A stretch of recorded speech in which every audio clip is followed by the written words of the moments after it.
Hello guys, स्वागत छ सबैजनालाई मेरो युट्युब च्यानलमा। आई होप सबैजना सन्चै हुनुहुन्छ होला अनि म पनि एकदमै सन्चै छु। अनि मैले चाहिँ धेरै पछि भिडियो बनाउँदैछु आज चाहिँ। अनि यो भिडियो पनि हाल्छु कि हाल्दैन मलाई थाहा छैन। त्यही किनभने कन्टेन्टै केही छैन के गरेको चाहिँ बनाउनु। त्यो क्लास गएको बनाउनु भने फेरि यता बनाएकै छैन। अब म कुन दिन चाहिँ क्लास जाँदै गरेको भए पनि बनाउनु पर्ने भइरहेको छ। ल एक्जाम आउन आँटिसक्यो। गाह्रो छ जिन्दगी, के गर्ने के नगर्ने। अनि त्यही भएर अब मैले केही गरेको छैन कि यतिखेर भिडियो सिडियो केही बनाएको छैन। पढ्नुमा ध्यान दिनुपर्ने हुन्छ। पास भए पनि फेल भए पनि पढ्नु त पऱ्यो नि है। पास हुने तरिकाले पढ्नुपर्छ। अनि मेरो आँखा यस्तो दुख्ने भएछ टक्क मैले चस्मा लिएको छु क्या। चस्मा लाएर देखाइदिन्छु।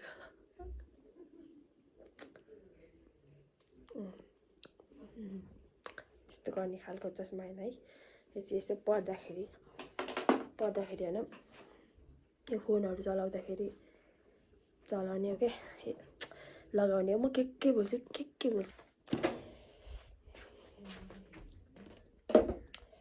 आजदेखि भिडियो कन्टिन्यू गर्नुपर्ने छ कि मैले। जेसुकै होस् भोलि हाल्छु भनेर चाहिँ नहुने रहेछ।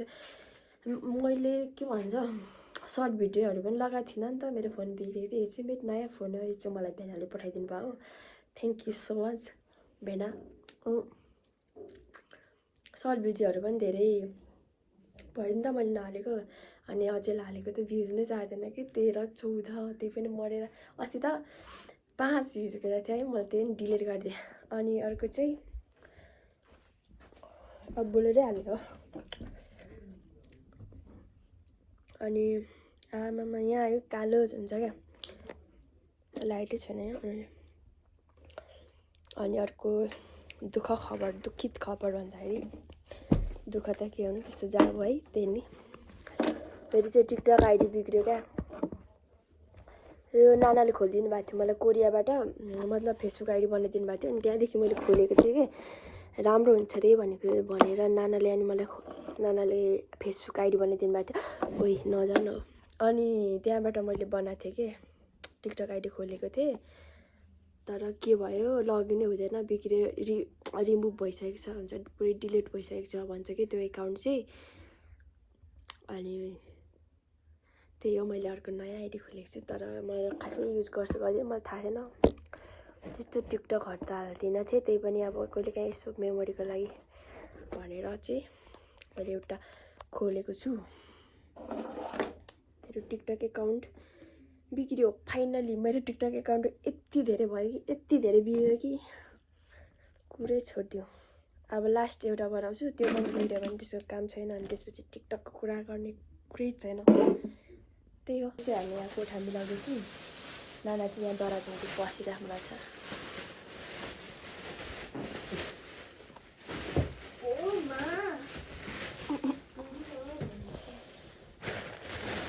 यहाँ चाहिँ के रहेछ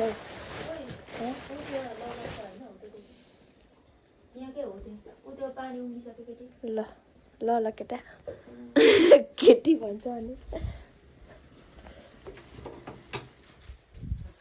हाम्रो चाहिँ यहाँ आज विशेष कार्यक्रम हुँदैछ।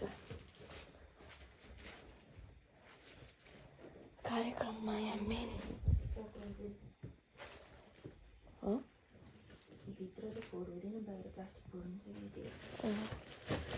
यति गरेपछि चाहिँ यहाँ अब सबै किचनहरू यहीँ छ नि त।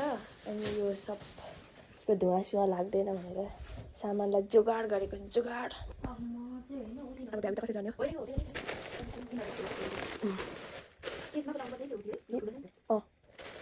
त्यो प्लास्टिक ठुलो रहेछ है।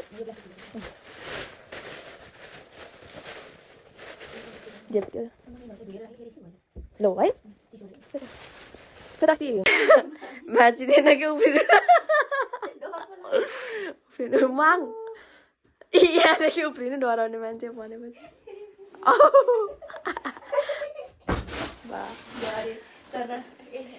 मिसन पुरा।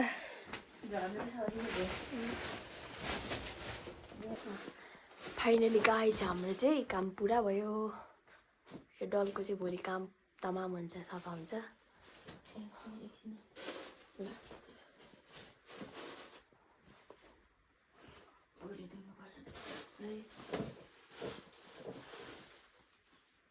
अहिले चाहिँ म सुबिहानलाई लिनु हिँडेको पानी पर्ला पर्ला जस्तो छ दिन तर पर्दैन हिजो नि यस्तै थियो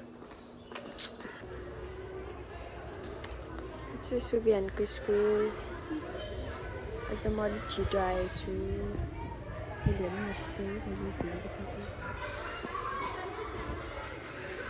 लाएर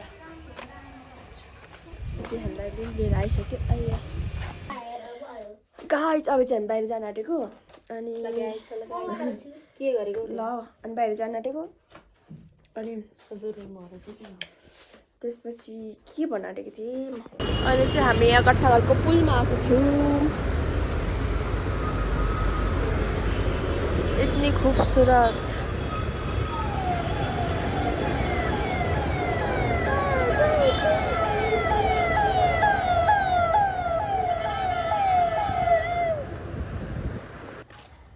अहिले चाहिँ सिकिस्ता हिँड्नु नसक्ने अवस्थामा आएर चाहिँ मलाई बोक्नु परेको छ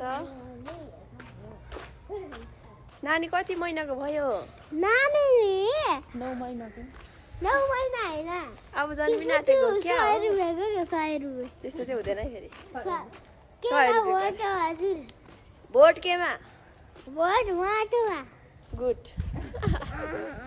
भोट केमा माटो घन्टीमा माटोमा ओन्ली माटो माटोमा सुरु आउँदै माटोमा सुरु भने माटो होइन घन्टीको बुझ्नु पनि हुन्न घन्टीकोमा बसेर माटो हजुर चाहिँ सानो नानी हो आजको भ्लग चाहिँ यति नै अब चाहिँ हामी गएर पनि आइसक्यौँ डुलेर पनि आइसक्यौँ भ्लग के कस्तो भयो म भरे तपाईँहरूले हेरेर प्रतिक्रिया दिनु होला अनि अब चाहिँ हामी खाना खानुपर्ने हुन्छ आजलाई चाहिँ यति नै सबैजनाले लाइक सब्सक्राइब गरिदिनु नबिर्सिनु होला